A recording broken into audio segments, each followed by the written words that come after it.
My name is Laura, and this is my story.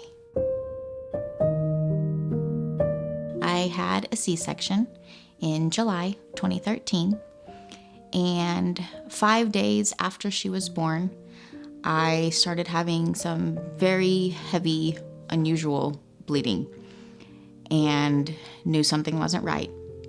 So went to the hospital, and they did a sonogram and found a very large blood clot that needed to be expelled.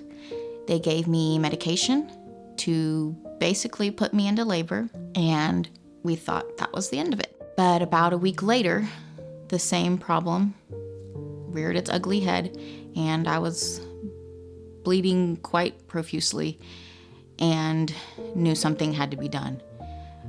We went to the hospital, and I spent a lot of time in the ER with multiple doctors, nurses in and out, and they couldn't figure out what was going on.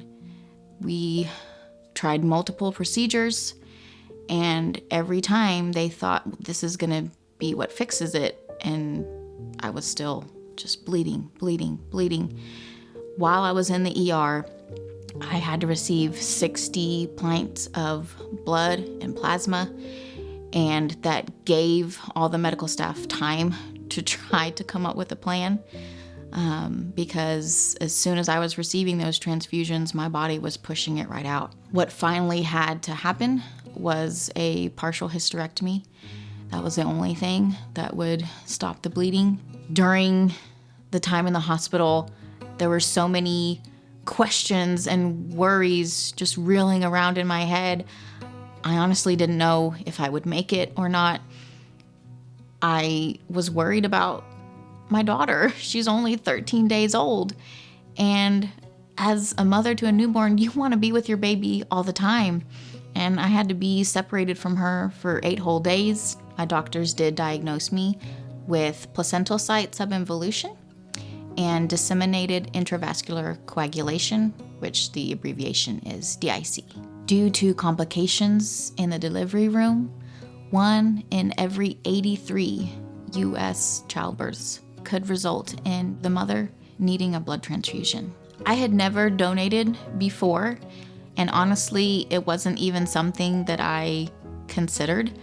I did have a bit of an apprehension about donating and the whole process, but after receiving so many donations, I knew it was something that was vitally important to others and just to me personally.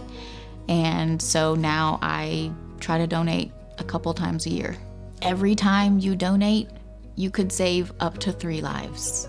11.5 years later, I'm so grateful to be here, and my children are thriving. My daughter is in middle school, and she's first year trombone, and it means the world to me that I'm still around to be in their lives, to see them grow up, and that's something I wouldn't be able to have if it weren't for all those blood donors, because I wouldn't be here if it weren't for them.